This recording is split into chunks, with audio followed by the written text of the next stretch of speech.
certainly every parent's worst nightmare for a child to go missing. The 2019-2020 crime stats revealed that a 133% increase in kidnappings were reported to the police stations across the country in 2010.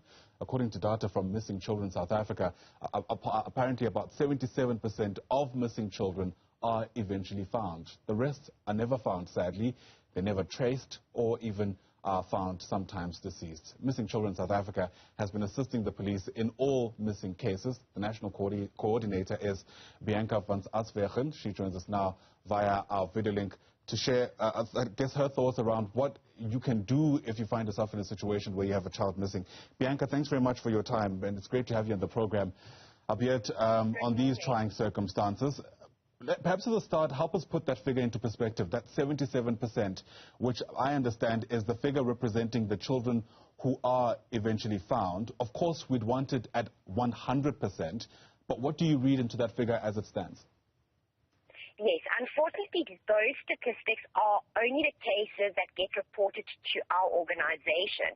So that does not even reflect the whole of South Africa, but we as an organization have a 77% success rate in finding children that are missing. And as you mentioned, unfortunately, 23% is either never found or found deceased. And we really need to bring that number, that figure of the 23%, down to zero so that all the children can be found. Yeah.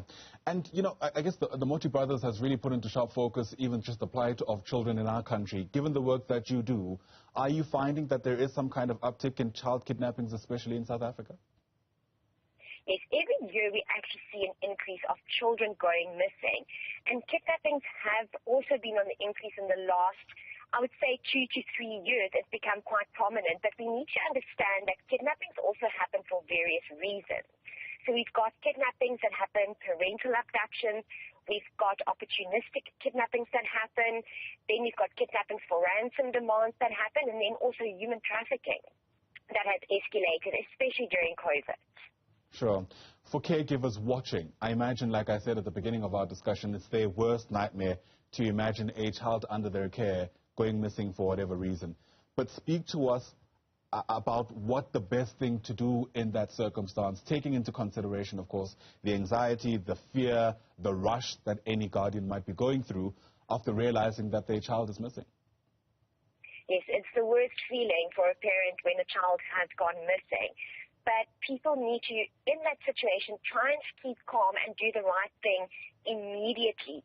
There's absolutely no waiting period in reporting a person as missing. People are still under the impression that they have to wait 24 hours. That does not exist. The quicker the case is reported, quicker action can be taken. So the first and the most important thing to do is to report or open a missing persons case at your nearest police station and contact us at Missing Children South Africa so we can assist. It's a SAPS 55 form that needs to be opened. It's a missing persons case. And as I said, it needs to be opened as soon as possible because the first 24 hours to 48 hours when a child goes missing is crucial. After that 48 hours, a child can be taken anywhere in the world. Sure. Are you finding that the strategy being used by a lot of families by going onto social media is helping or worsening the situation? I mean, anecdotally, most people can kind of reflect on how a whole lot more of their feeds on Twitter are filled with pictures of children who are missing. That kind of strategy, is it working? Yes, we have actually asked parents to not put their own posts out there, for a child that's gone missing or a family member that's gone missing because of their own personal numbers that is put onto these flyers. Extortion cases has actually increased because of that. And that is why there's organizations like ours, Missing Children South Africa, that's got a proper emergency number. We've got trained staff to handle this, and we work directly with the police station. So we also put a flyer out on social media. It definitely helps us to get some leads from the public and have it shared all over.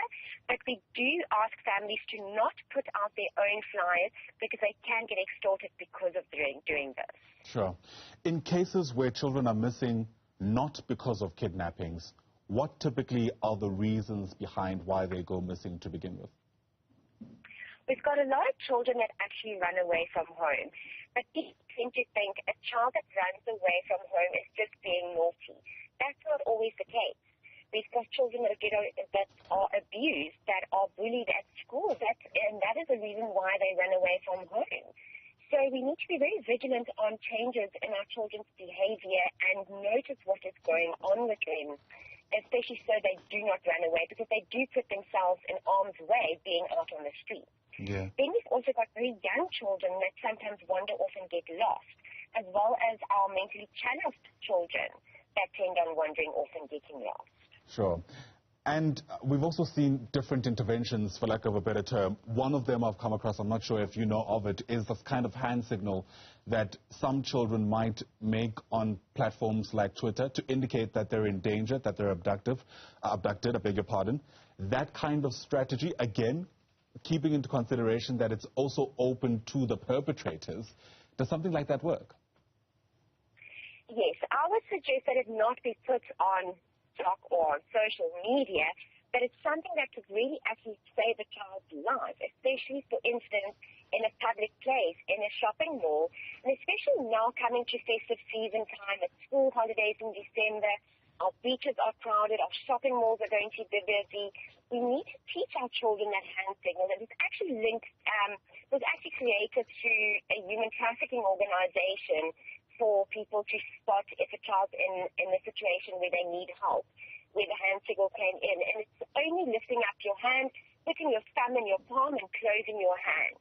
So it's something that parents can actually teach the children, that should they find them in a situation out there that they just show the hand signal, we need to get South Africa actually to learn this hand signal, to look out for it, especially if a child is actually showing that to you and you don't even know what it means. Right. But yes, it could really save a child's life. Absolutely. Very quickly then, Bianca, I mean, it's unthinkable the ways through which children's lives can be in danger in a country like ours and perhaps in other places in the world.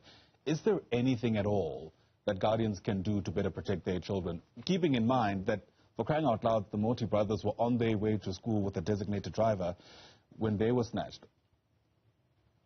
Yes, it's sometimes there's a very fine line, unfortunately, but parents need to be more vigilant. They need to know what's going on in their children's life.